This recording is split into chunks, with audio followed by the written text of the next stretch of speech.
Darius Yancy. Welcome to the podcast. This is actually a new version of MMA Ramble. I've never done this via like videos, so you're my first person to do like this kind of video. I guess everybody's kind of doing this with Zoom now. It looks pretty cool, I think. But thank you again for taking your time. I know you're very, very busy, even during this quarantine time. You're a personal trainer. You have a lot of clients you're working with, But first, before we get into that, because I definitely wanted to get your thoughts with everybody having to work out from home, whether you be a fighter or non-fighter, get your thoughts on that. I want to talk to you a little bit about your MMA career. Some people might not know that you definitely had a professional career. You were known as the Wild Man. I want to know how you got that nickname, and also just your mindset now going from when you first fought Michael Bailey in 2011, the person you are today from that very first fight, the learning experiences you had through the sport that you feel that has shaped you as a trainer. Gotcha. I'm going to go ahead and start off with telling you when I told you that I had a family matter to take care of before we got started. Well, right before 5:30 came, that family matter was my nephew. He has Rocket League. We were playing on the same team.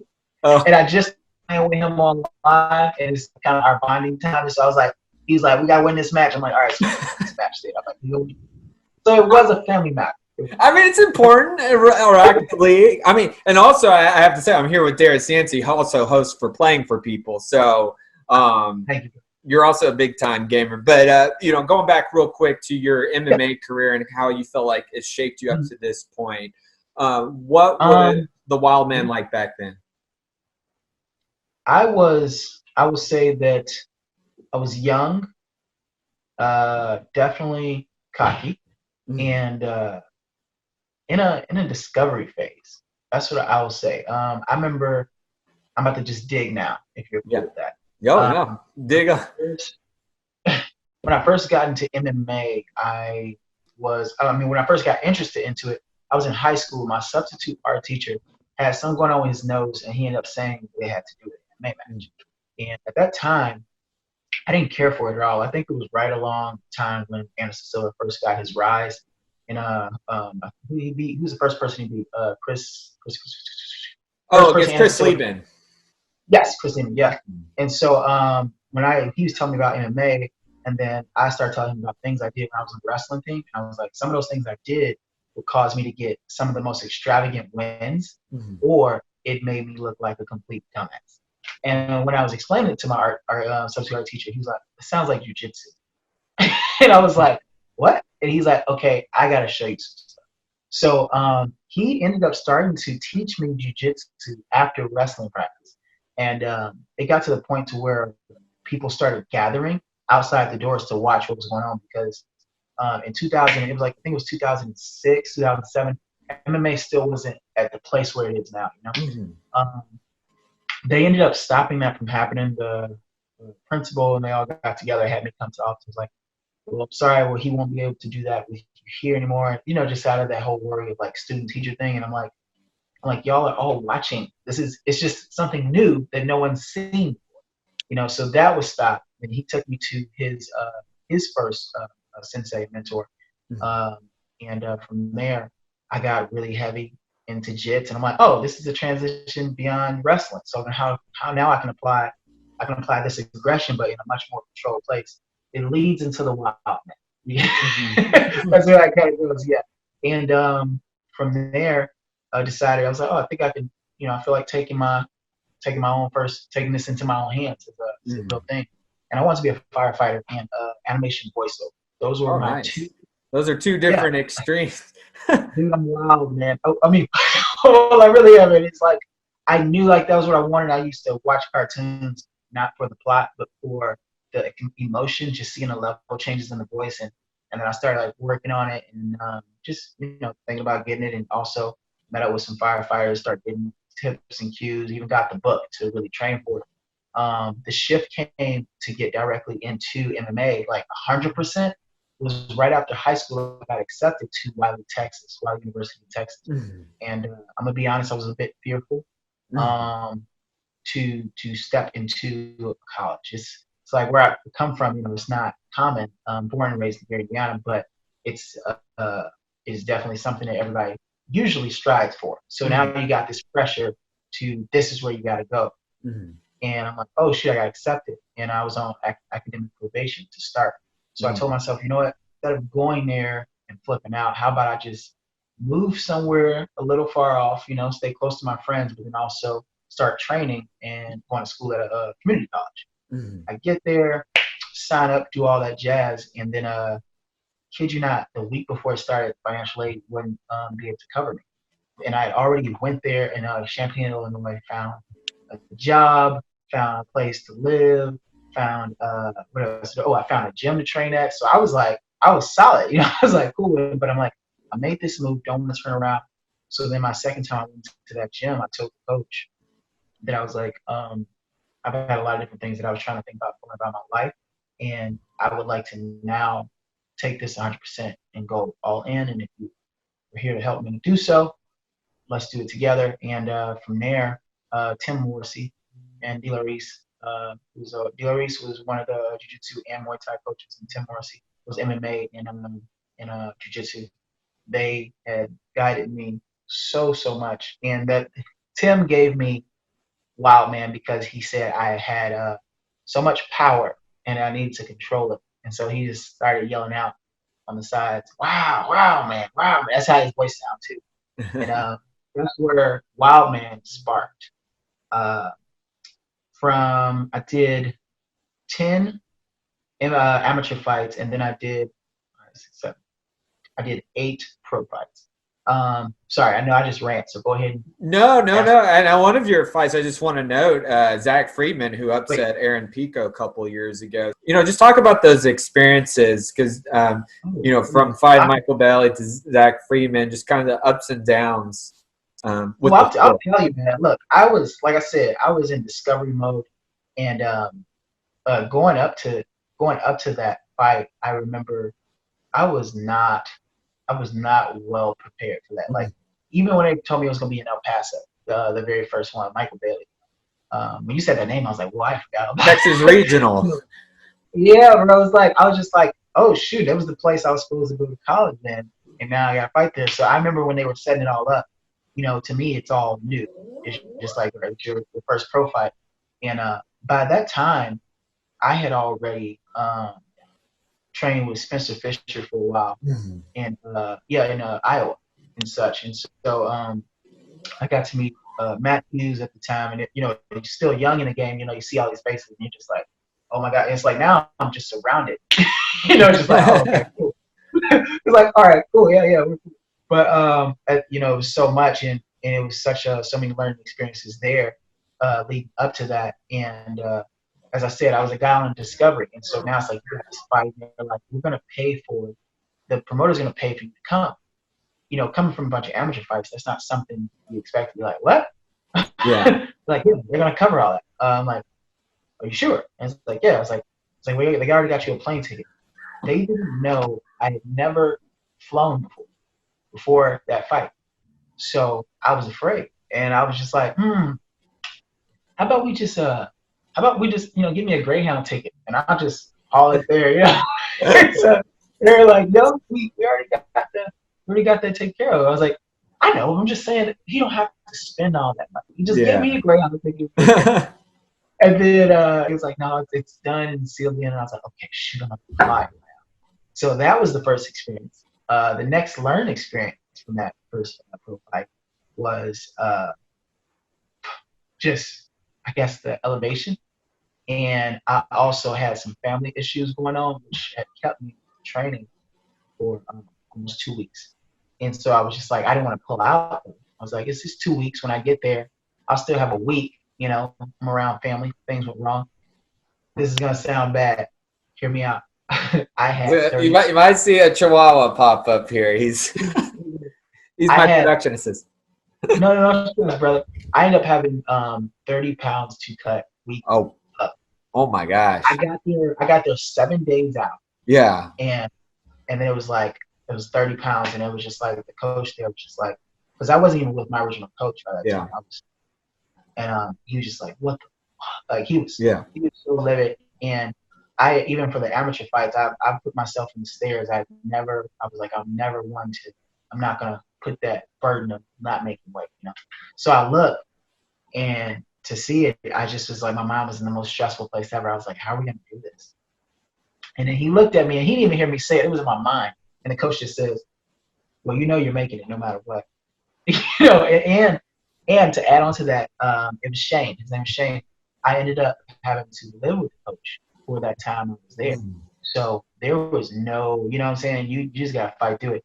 So every morning I got up and figuring out the acclimation, you know, I was like, oh my God, this is insane. Where did my cardio endurance that I thought I had went, you know? So adjusting to that and eating my meals, having be about a fist size, putting like a slab of tilapia or some other kind of fish with some eggs and slices of chicken. And I made weight. I was saying that. I mean, your body at that point? Like, what was your mind like during that 30 pounds? I mean, when as a fighter, when do you typically prefer to start your weight cut? I feel like I used to be a bit more anxious when those times came around. So I would try to start about 3 weeks out. I've heard some people that like to do it, you know, like 2 weeks out, you know, they just like pack on water, take it all off. Yeah. But my mind was always, it was like I would think, shit, I have to have this off. I have to have this off. So once I get like about 3 weeks, I'll start just kind of slowly, you know, working and then eat a bit, and just keep lessening what I'm taking in as the days get closer. You know what I'm saying? Yeah. And when it got to the time, right, of weigh-ins, bro, I'm gonna tell you, I sat there and I ate. I think it was I had some oatmeal packed to it, and then I had a couple of fries too. And this girl came. You know, the weigh-ins are usually at bars. And this girl came and she sat next to me, and you could tell she was trying to talk to me, and I'm just like, all I hear is food. Yeah. It's like, are you gonna bring me a burger, chicken? Exactly, man. Yeah. Exactly. And then I guess mindset wise, that fight, I felt. I mean, like that was a long time ago, but I felt fair. I felt fair, man. We got to rocking, and then you know, when we were going, if I try to put myself back there, I was like, okay, I realized it wasn't. It's getting past figuring out, all right, this person's a threat, or what is threatening on them. What things can they do that can threaten? And I ended up slipping a triangle in the first round, and I baited him. I remember I baited him for the triangle because as I put that foot out, and I knew he was going to go for it, and I've been such a lover of the triangle choke. Most of my victories and a couple of losses, which I would love to talk to you about that too. Victories have come via triangle choke. And I put my foot out and I knew he was going to go for it. And right when he did, I pushed his head in a direction to where I can seal it up with the other leg and locked. But I started going, I think I started elbowing towards the rib area. And then I heard the ref say, can't do that. You know, I was like, oh, okay. So then I was just like, I'm trying to stretch him. Time ran out. And considering that it was 30 pounds I just dropped after that round was done, he doesn't even know it. But the second round came, and me trying to lift my legs, he didn't even know that I was trying. Like it looked like I was just feeling the pace, but I was trying to lift my legs to kick, and I knew, oh, I have no energy. Yeah, you have no legs. Yeah. It was done. It was done. Yeah. And so through a small little scramble again, he ends up on top, but this time I couldn't stop him from walking the takedown. And when he got it, I got the triangle again, and I started squeezing. And then he was right there, and he started to punch. And no, first he started tapping, and then I didn't let him go. And I remember the reason why I didn't let him go is because my first coach, Tim Morrison, he said to me, do not stop until the ref pulls you off. And he said, because it can go left really fast, and you never know whose hometown you're in. And I was holding it. He was tapping. I looked at the ref, and he went back to hitting. And I was like, well, I just got to keep squeezing, you know. And then next thing you know, he stopped hitting and he passed out. And then the ref was like, get off. Why didn't you get off? And I was like, I was waiting on you. Yeah. You know, he already tapped. I mean, yeah.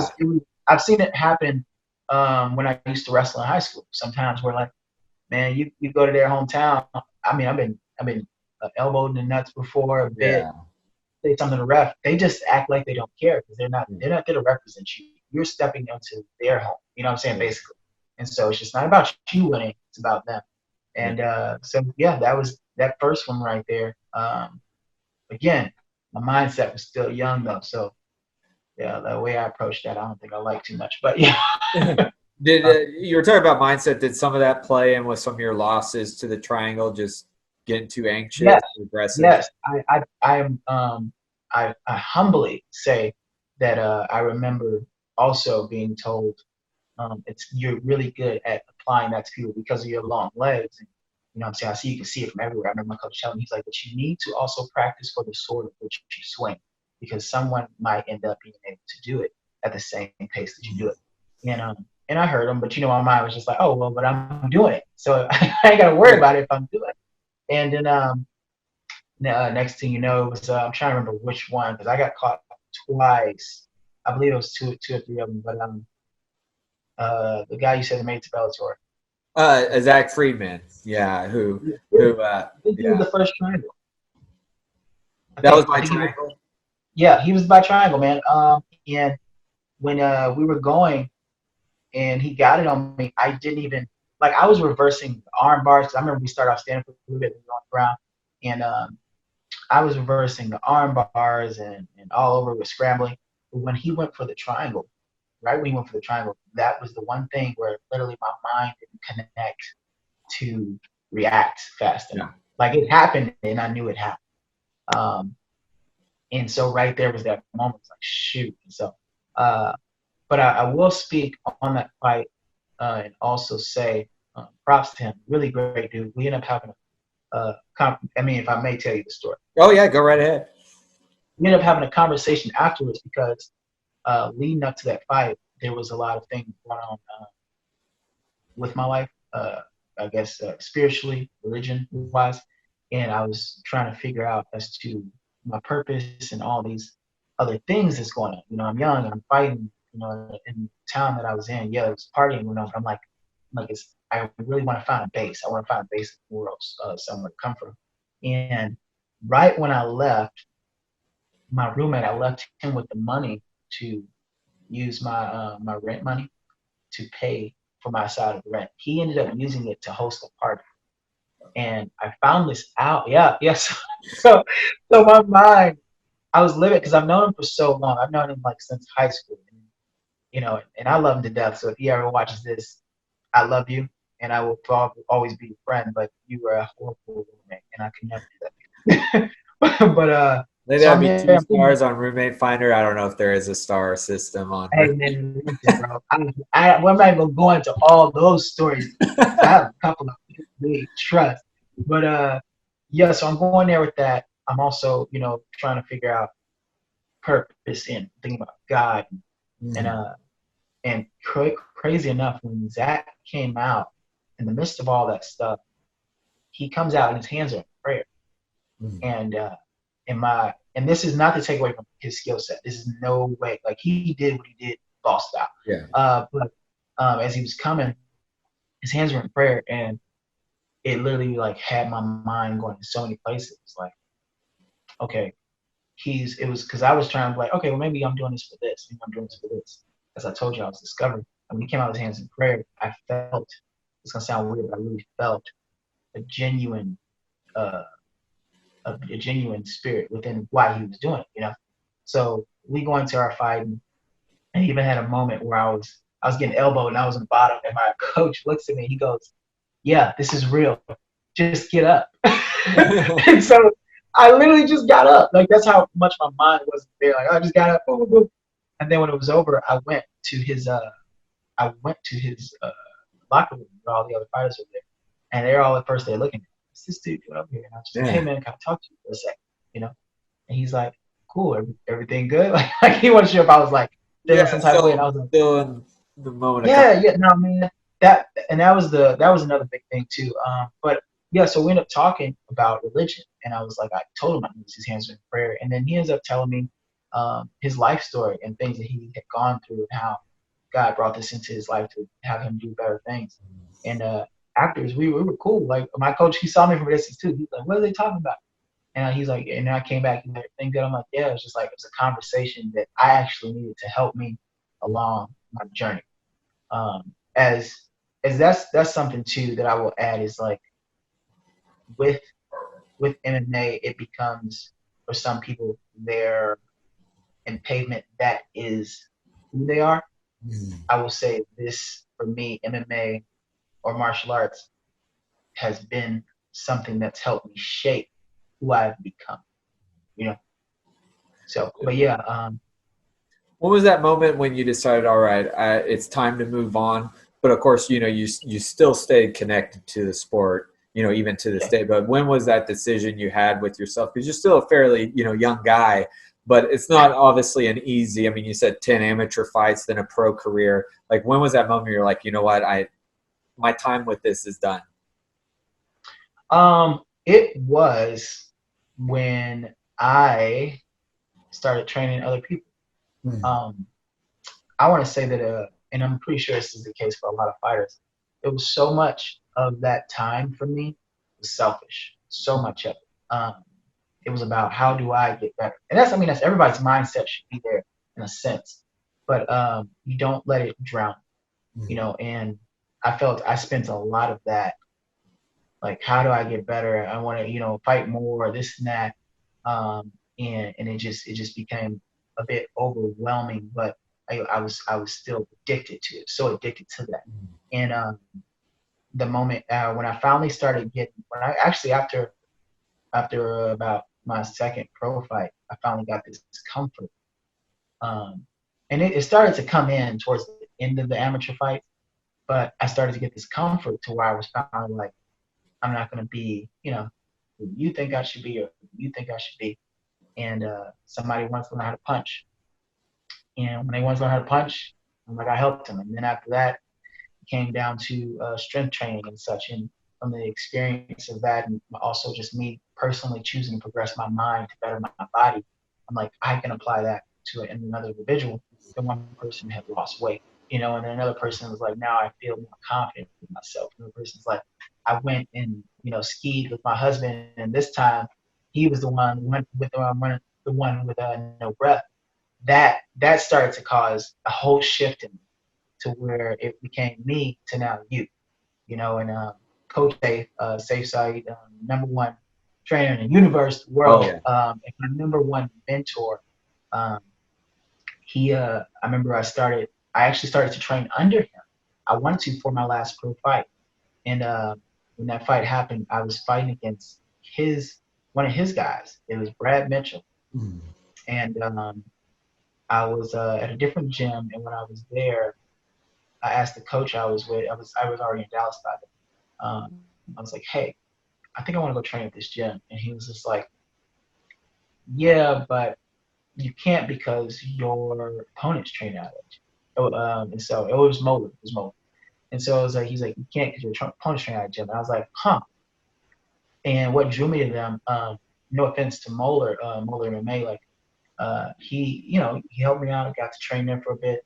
They're really heavily focused in jiu-jitsu, and that's awesome. Like what I'm saying, it is. They got the skills. Like if you ask me about jiu-jitsu, I tell you they got the but the thing that attracted me to I guess it was safe in his team.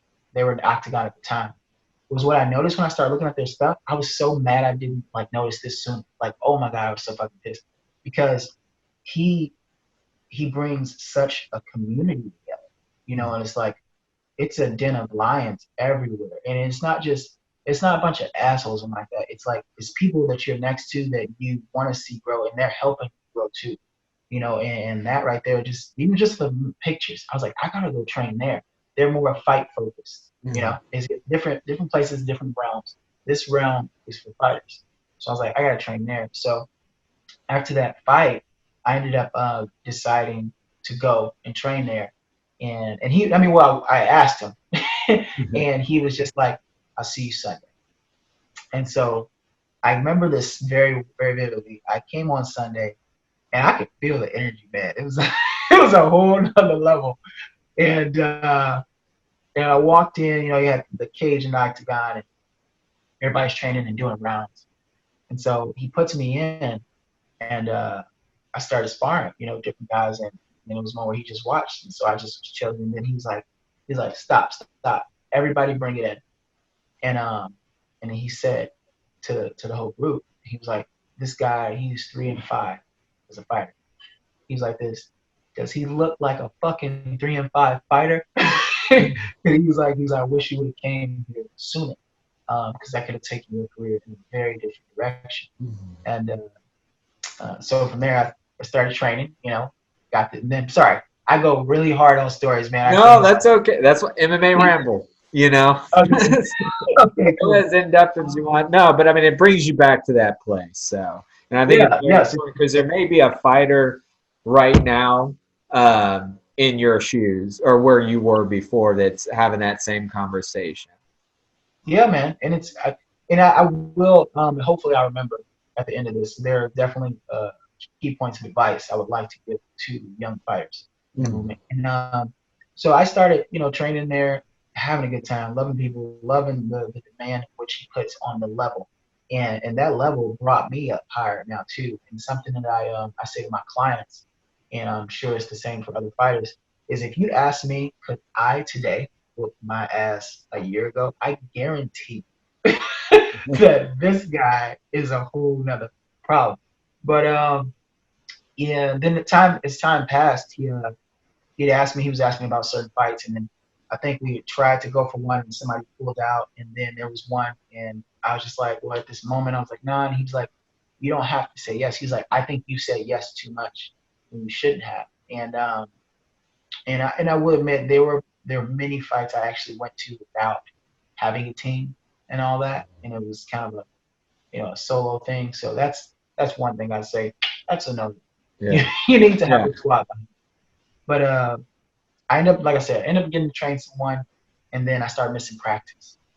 That's something you don't. Yeah. And when I spoke to Coach, who actually he hit me up, where the hell have you been? You're supposed to be trained. Gave me the whole spiel. I don't need to go into detail as to how Coach talked. Yeah. And so I broke it down to him, and just me being vulnerable. And I was just like, Coach, I feel like I'm cheating on my sport. I was like, I've been doing this since 2008-ish, and now it's 2013, and I finally got a feel of training someone else, and the feeling has brought me so much joy. I was like, I have never done anything. Like I have quit jobs. I've worked for DirecTV, Abercrombie. It's a crazy story. Yeah. Okay, I work at Hollister, so I know you. Okay, cool, man. But and it was like I quit these places because nothing has brought me as much joy as competing until I got to help another person grow to a certain point. And by the time it was all over, he had gave me a very, very good conversation, and he was saying, you are really good, and of course I want you to fight, but considering what you now have started and what you're doing for people is what I'm doing, and giving back is something that you should always strive for, and it's just a way of service. And he was telling me how proud he was of me. He was like, I still want you to fight, and he's like, but don't let anything come between you and your passion. And he was saying that he believes I found it, and I just it was oddly a weight off my shoulders, because remember, as I told you, it was like the addiction versus something that helps shape who I am. I almost felt like there was nothing else I could do, So now that this thing has come that I purely love so much, and I'm like, I'm cheating. It's like, no. I'm like, my time in MMA was given to me so I can give to someone else now. I was like, I spent all those years. They had not gone to waste. I spent all those years in it now. I am who I am, and I'm continuously growing. I still train when I can. I see Charles Bird, who's a UFC fighter, for pad work, and I just keep the growth happening. So nowadays, even if you catch me in jiu-jitsu, and I was just talking to Laurence not long ago, because he wants me to win another gold and some more gold, and I was like, if I do it again, it's that's the main thing that's driving me. It's like, when I'm done with this, it's not about the medal that I can wall. It's like, what message am I able to spread throughout these people now? So my progression is everybody else's progression. So we think, Well, I want to talk about, your personal training, and especially right now, with everything that's going on with the virus, with COVID. a lot of people are having to find creative ways around their home to work out with their trainers or just on their own. So what is your advice and a couple of workouts you can throw out there that people can take in and do right now? Because we don't know when things will get fully back to normal yet, but people are definitely itching to stay in shape and to keep to their normal workout routine or find something that they can do. I'll tell you a funny thing I said to my clients before things got wild. And I would always occasionally jump out and say it just because, I love The Walking Dead and all this jazz. But I would say you have to be able to train to be able to fight a zombie or outrun a zombie. Yeah. You can't do either, you are in trouble. So it's just like, oh. But no, man. I would say when it first came and it happened, I'll be honest, 100% with you. I didn't take it seriously. I'm pretty sure I'm not the only person, but I just didn't. I was like, oh, it's another sickness, as it is, but it's a way higher level just because of how fast it can be, how contagious it is, how quick it can spread. That's what makes it, and this is with my lack of knowledge on it. I ain't no scientist or nothing, but I'm gonna say that's what makes it fearful is because it's spreading way faster than we have a cure. And at the rate of which we communicate and how social we are as human beings, in addition to just being honest, how some people are doing things that they should not be doing, and I just call it young and dumb. Just straight up, just being young and dumb. I think that's a song too. You said what? That's a song too. Khalid. Yeah. Oh, okay. Well, yeah. Oh, yeah. It is a song. Yeah.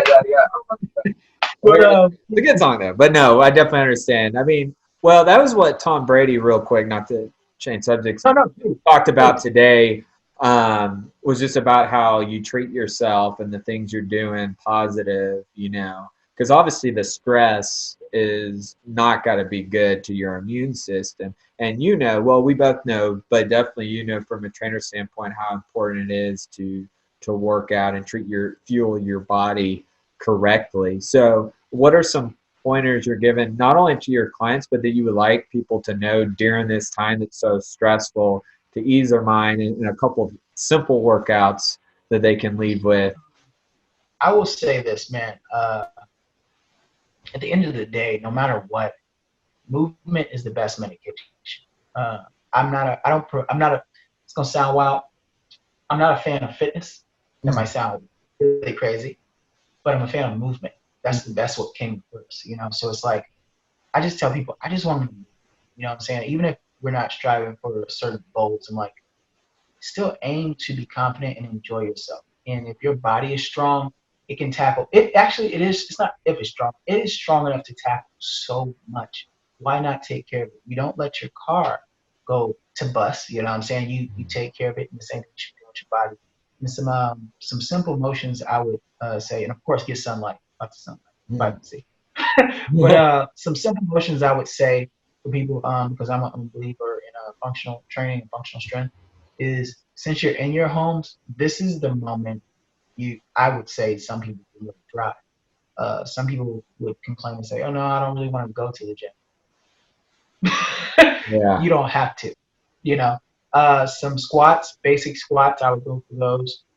If you form, and like I said, you have myself, and a lot of other trainers, and if you have questions about forming or other things, feel free to reach out. Don't be scared to reach out to these people. I'm gonna tell you, this is the only thing that happens. It's the way the social media works. All it takes is the message. They either respond or they don't. I learned a long time ago, you either get yes, no, or nothing. Don't expect, but if you get it, be excited, be grateful, but take that chance to just do it. So going back to me saying doing some basic squats, if you're having trouble with the form, reach out to someone so you can go ahead and see ways to progress that and regress that. Same thing with push-ups. For those who don't do it often and you just feel you aren't your strongest yet, starting on your knees, things of that sort, cardio. If you have a treadmill in the home, cool. You know how to start this get down. If you don't, simple steps. Even get a song. Go in your freaking garage, turn on a song, and just start dancing. Guess what? That song's probably 3 minutes. It's a good work. I mean, it's a workout. If you ever done salsa, salsa. I'm telling you, man, and you don't have to have anybody around. And I think that's the biggest thing is that people, people, they're scared of what someone else is going to think, so that keeps them from the gym. Now you're in your home. You have a lot of trainers, including myself, that post things, and they don't even have to see you. So you can have time to yourself to grow your confidence and continue to move. I say planks too. Careful with the crunches, depending on your low back. Planks are a good start. I do those at like 45 degree up against something. What else? Some Superman holds, ISO holds on your belly. You just holding up. I'm trying not to dig too deep. See, I almost go like crazy on it, but like No, that's okay. This is This will probably help because I think a lot of there's a kind of a gray area right now because you can still technically go out and run and bike, although with precaution. But I think this is helpful because so many people are used to being in a gym where you're pushing each other too, and you have machines there, or like, and I've been part of your classes, they're wonderful, but you're having someone instruct you and have a set. So this is good for people that are used to structure, I should say, in their work.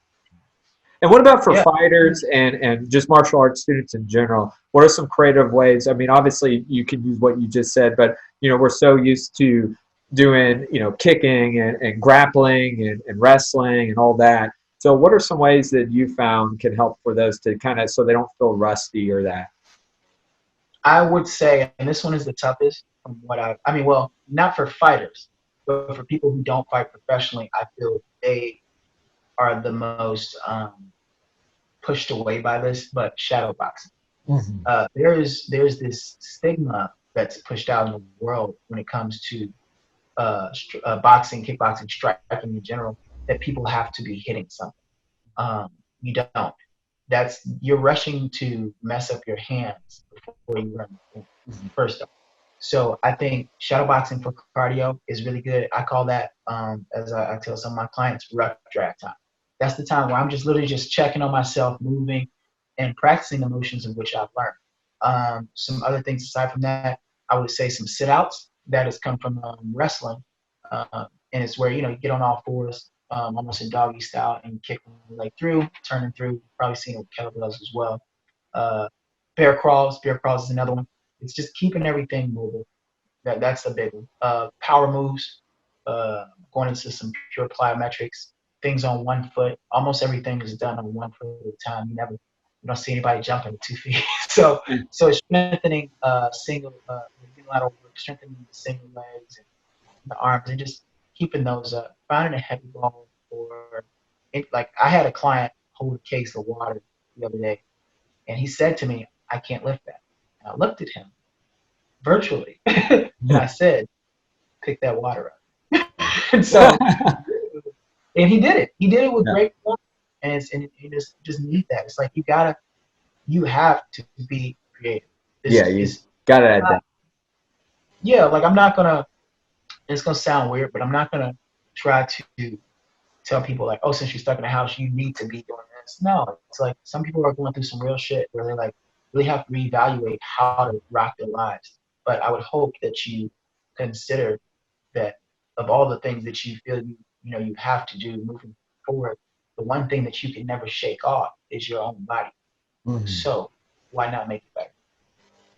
Well, Darius, I don't want to take too much of time because I know you're busy, man. And first of all, I want to thank you again for coming on this podcast, sharing your wisdom, your knowledge. First, I could see in the back here you have a crib. You're a father to be. I'm sure that you're pumped. And I know you're a big superhero fan. So how soon will you be introducing your superhero love and world to them? And it's a baby girl, right? Yes, man. So did I tell you the story of her name? No, I didn't. I don't think so. So, jokingly and not jokingly, I started naming off superheroes to my wife before we had, known it was a girl. I was like, "How about Reed? How about Reed?"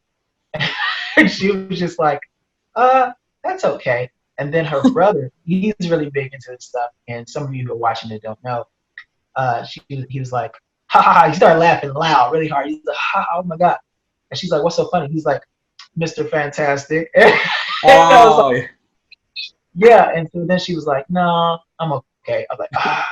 And then I started messing with it. And I was like, "About Bruce, about Tony," just joking. And then what she say? Oh, she ended up bringing up to me, "How about Nora?" And Nora is Or the daughter Freeze. of Flash. Yes, she's Yeah. she's the daughter of Flash. Oh But yeah. who are you gonna say? Well, I was gonna say in Freeze, Mr. Freeze's wife. Oh, Yeah, although that's more of a bad guy. I mean, not his wife wasn't, but Nora. it's cool. It's Yeah, cool. You said it. I played it super cool. I yeah, didn't say anything. It was like, wow, that's a really sweet. But it is a really, really nice name. yeah. No, So when a week passed and she came back to me and she said, I know why you chose Nora. And I was like, what? She was like, because it's Flash's daughter's name. And I was like, okay, baby. I'm like, all these different names people get, it's okay for her to grow up and know and that be she's the named next after track star. you, dude. You never I know. mean, You never know. yeah, I'm like, I want to encourage that. Like, and that's something else. Another and we're golden right now. But that's something else. There's another conversation is that I'm a big fan. Like you said, I'm a big yeah. fan of Marvel cartoons, video games, and I'll be honest, man. Knowing martial arts definitely helped me to get that confidence. Yeah. Well, I mean, Kevin Smith's daughter is Harley Quinn Smith, so I mean, you can't get more comic book Hey, spot on name than that. So right? So it's just like that's something that helped me. Like, you know what, I can do what I want for the most part, but it's this breakaway of you're like, you know what, this is who I am. I kid you not, watching Spider-Man, Black Panther, and Hulk. Those are my three favorites. mhm. That grew. I truly was encouraged by those images as I've gone through my life. Like I kid you not, man. It was just this the thought of that superhero and like what I can become now. And if I bring up, if you don't mind, I bring up my the nonprofit my wife and Yeah, go right ahead. which is Sweat for Service. And we bring the classes together. We teach free classes, and we've gotten other instructors involved too, where people get to come. And as long as they bring donations helping the shelter, we usually don't ask for money. We just say, hey, they need sheets, bring this. They need diapers. Can y'all bring that? And we just teach a class. And it was when the Avengers Endgame came out, I was thinking back. I'm a hope to not get emotional. I am not going to get emotional. Whew. I was thinking back to when I was younger, and my mom, she did all she could uh, to provide for me and my brother and my sister.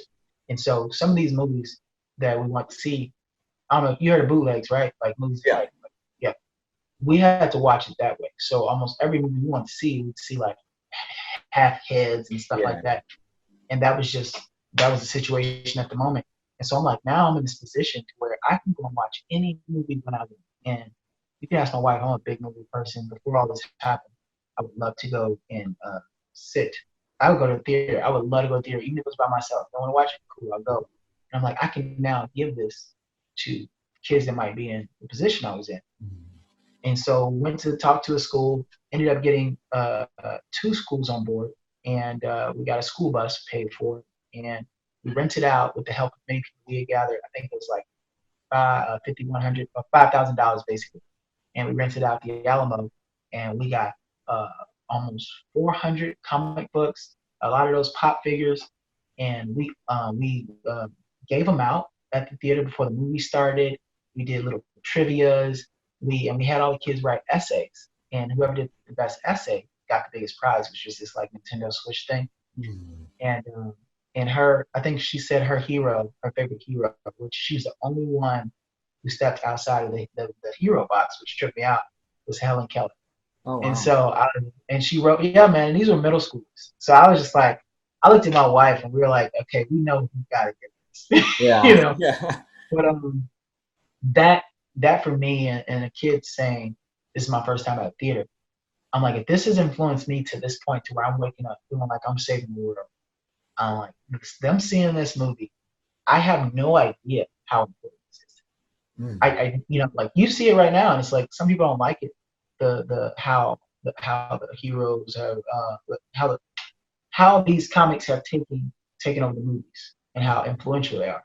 And I'm like, it might have its little perks that's not great, but then it's a good thing too. If you got your kid deciding he's like, hey, I'm aiming to be Captain America, hanging out here in the streets trying to sell some drugs or something, don't be mad. Like let him watch his fucking cartoon. Yeah. You know what I'm saying? Like just do it. And so it's that stuff that just gets my gears going, man. It really does. Sorry, I told you I rant, man. No, that's okay. No, I mean, I think it's a great story, and that is awesome what you and your wife are doing with your nonprofit. I definitely keep that up, and dude, thank you again for taking your evening out and talking.